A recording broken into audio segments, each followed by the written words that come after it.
রমজানে রহি রোজার শেষে এলো খুশিরি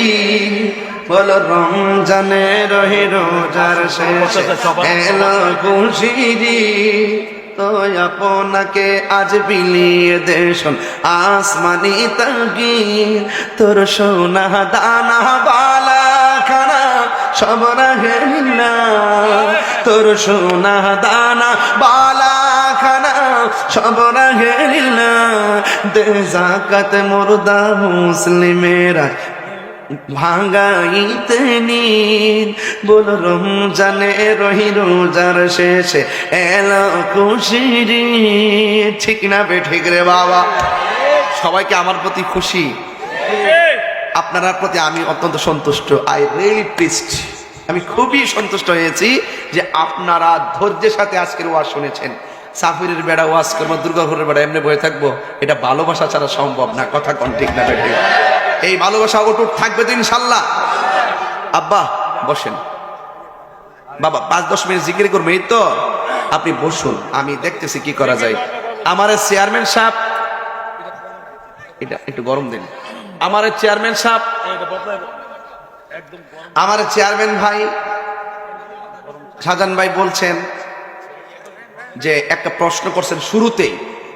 আবার এখান থেকে মুরব্বী বেড়া আমার বাবাও আমার বলছেন এটা যদি উত্তর না দেয় পরে এটা একটা হজবরল থেকে যাবে এটা ইমানি মাসালা তো একটু দেয়া যায় আপনার কি কষ্ট হইব এটা না শুনে কেটা কেটা যাবেন গে হাত তোলেন এর তুল হ্যাঁ বলে যাইব গে তুল আমি বুঝলাম না কিছু শব্দে বুঝছো হাত তুলে না বুঝছো হাত তুলে আচ্ছা আবেগে মারহাবাগন যাক আবেগ ভালো হুশ জোশ ভালো জোশে যদি তুইলা কিছু করার নেই যদি হুশে তুলে দিলে সমস্যা আছে আমার চেয়ারম্যান ভাই বলছিল সাহাবায়ে কেরামের মর্যাদা সম্পর্কে কথা বলার জন্য আর সাহাবায়ে কেরামের মর্যাদা বলতে গিয়ে একজন সাহাবীর নাম তিনি উল্লেখ করেছেন